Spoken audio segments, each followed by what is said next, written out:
Assalamualaikum warahmatullahi wabarakatuh.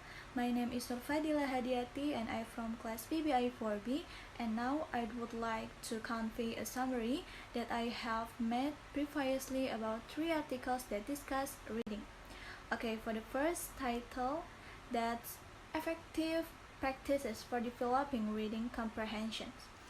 And for the summary, reading, like any other form of written or verbal communication, takes a lot of practice. Students should read as much as they can, and the educational complex is merely a minimal requirement, or additional books for individual reading must be obtained.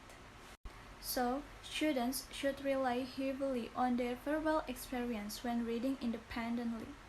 And it's vital to note that in foreign language classes, reading serves as a tool for developing a secondary linguistic personality, and as a result, students should study as many texts as possible in a variety of scientific styles, such as literary, popular, science, and scientific. And for the second title of article is Formation of Reading Skills in Young Learners. And for the summary, today's society and each individual in particular require the development of reading skills. And reading comprehension, or the ability to read between the lines and the ability to make public conclusions from the materials examined, are all examples of semantic readings.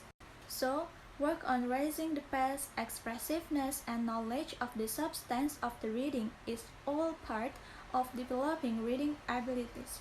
And to improve the effectiveness of labor in these areas, the teacher designs their own set of assignments, and it's critical to develop reading comprehensions, speed, and strategies. And each of these components is first that produces practice as a skill and then gradually progresses to a level of skills that can be performed without difficulty, received completely, and then used to successfully learn other disciplines with the help of exercises. And as a teacher, we should concentrate on exercises that help the students improve their skills individually, because it can be assigned to children for independent work at home. And the last title of article is Reading and Critical Thinking Techniques on Understanding Reading Skills for Early Grade Students in Elementary School. And for the summary, that's the most effective reading approach for engaging students' reading comprehension skills is directed reading thinking activity. And in groups of students with strong critical thinking skills, the directed reading thinking activity technique can be implemented.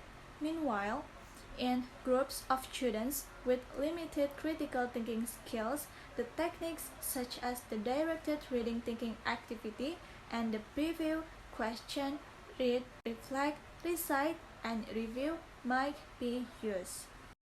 It because the average reading comprehension score of students with low critical thinking skills and they using the directed reading thinking activity technique is lower than the technique of reading preview, question, reflect, recite, and review, and it cannot be statistically proven, but it's significant. Okay, that was all from me. And the last I say, wassalamualaikum warahmatullahi wabarakatuh.